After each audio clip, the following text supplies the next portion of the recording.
ఓం గురుభ్యో నమః. ఇక్కడ భగవద్గీతలోని శ్రీకృష్ణుడు అర్జునుడికి చెప్పిన ధర్మం గురించి మాట్లాడుకుందాం. కొంచెం విషయాలు. అర్జున, నీవు క్షత్రియుడవు కాబట్టి ధర్మక్షేత్రమైన ఈ కురుక్షేత్రంలో అంటున్నాడు. అంటే ధర్మానికి అధర్మానికి జరుగుతున్న యుద్ధంలో నీవు చేయవలసిన డ్యూటీ ఉంది. పిరికితనము, స్వార్థము విడిచిపెట్టి ధర్మం వైపు, ఆ ధర్మం ఎటువైపు ఉందో ఆ ధర్మం వైపు నువ్వు పోట్లాడు అని చెప్తున్నాడు. అంటే ఇట్లాగే మన నిత్య జీవితంలో భగవంతుడు ఏం చెప్తున్నాడంటే, ఇది నిత్య జీవితంలో అర్జునుడు కృష్ణుడు చెప్పాడని కాదండి, మన జీవితంలో మనం ఆచరించవలసిన ధర్మం ఏమిటి ఇది అంటే, ఇట్లాగే ప్రతి మానవుడికి సమాజంలో ఒక్కొక్క పరిస్థితి, ఇంట్లోనే కాదు, సమాజంలో కాదు, ఉద్యోగరీత్యా ఎన్నో పరిస్థితులు వస్తాయి. ఒక్కొక్క ధర్మం ఏం చెప్తుంది అంటే, సామాన్యంగా ధర్మం అంటే ఏం చెప్పుకుంటాం, సామాజిక ధర్మం అని అర్థం. అలాగే స్త్రీల ధర్మం అని, ఇలా ఎవరెవరు ఏ విధంగా ఆచరించాలో ధర్మాచరణ అన్నది విడివిడిగా విఫలంగా మనం యొక్క స్మృతులలోని ఈ పురాణాల్లో కూడా తెలియజేశారు కదండి. అసలు ధర్మము అంటే ఈ ధర్మము, అర్థము, కామము, మోక్షము, ఇవి మనిషికి కావలసిన 4 ఉన్నాయండి. ఇవన్నీ వీటిని చతుర్విధ పురుషార్థాలు అంటారు.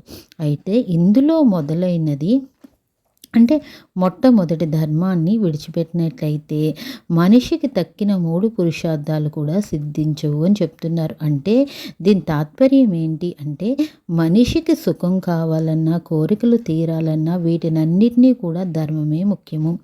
అంటే నిత్య జీవితంలో మనం సుఖపడాలంటే, ఆరోగ్యం కావాలంటే, డబ్బులు కావాలంటే, పిల్లలు పైకి రావాలంటే ధర్మంతో పని లేదు అని కొంతమంది అనుకుంటారు. కానీ చాలా చాలా తప్పండి. వృద్ధులకే ఈ యొక్క భగవద్గీత అని చాలా అపోహ. ఇంకా చండాలం ఏంటంటే, చనిపోయిన వాళ్ళకి భగవద్గీత వేస్తున్నారు. ఆ బతికున్నప్పుడు భగవద్గీతలో కర్మ సిద్ధాంతాన్ని తెలుసుకుంటే జీవితం అంతా ఏడవక్కర్లేదురా బాబు అని కృష్ణ పరమాత్మ చెప్తుంటే, చచ్చిపోయినప్పుడు వేస్తుంటే ఆ చచ్చిపోయినప్పుడు ఆడికి ఏం తెలుస్తుందండి, శరీరాన్ని వదిలేసిన వాడికి.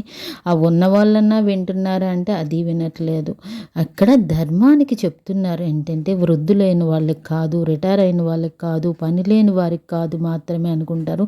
ధర్మము అంటే ఒక ధర్మం అన్నది అందరూ చేయాలి, జపం అన్నది అందరూ చేయాలి, చిన్నవాళ్ళ నుంచి పెద్దవాళ్ళ వరకు. అలాగే దానం అన్నది కూడా మనకున్న దాంట్లో 10 రూపాయలు 9 రూపాయలు ఉంచుకుని ఆ 1 రూపాయన్నా నువ్వు దానం చేయగలగాలి. ఇవన్నీ ముసలి వారికి అనుకుంటారు, కానండి అందరూ ఆచరించవలసిన ధర్మము అని చెప్తున్నారు. అంటే సమాజంలోని అందరూ సమానంగా ఉండాలని ఈ సూత్రాలు చెప్పారని అనుకుంటారు కొందరు. కానీ దీని వెనుక ముఖ్యమైన కర్మసూత్రం అన్నది ఒకటి ఉందండి. ఉదాహరణకి ఒక బంతిని నేలకేసి కొట్టామనుకోండి, అది తిరిగి లేసి మనకు బయటకు మీదకి వచ్చి మన చేతికి వస్తుందా? ఇది భౌతిక శాస్త్రంలో మనం వింటున్నాం కదా, action and reaction in physics అంటున్నాం. అంటే ఈ యొక్క కిందకేసిన బాల్ మీదకేసి కొడుతుంటే మనకు వస్తుంది అని మనం ఎవరినో దూషించేస్తున్నాము, మాట్లాడేస్తున్నాము.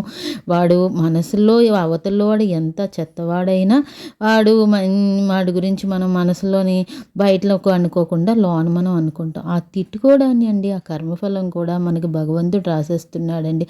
లోన మన మనసులో ఇతరుల గురించి అనుకున్న రియాక్షన్ కూడా రాసేస్తున్నాడు మన కర్మసూత్రంలో. అందుకే ఎవరిని చెడుగా అనుకోవడం కూడా అనుకోవద్దు అంటారు. ఎందుకంటే మనకి తెలియకుండానే మన జీవితంలో మన గురించి కూడా చాలామంది వెనక చాలా చెత్తగా మాట్లాడుకునే వాళ్ళు ఉంటారు. అప్పుడు మనకు అర్థం అవ్వదు ఎందుకు నా గురించి ఇట్లా మాట్లాడుకుంటున్నారు అని.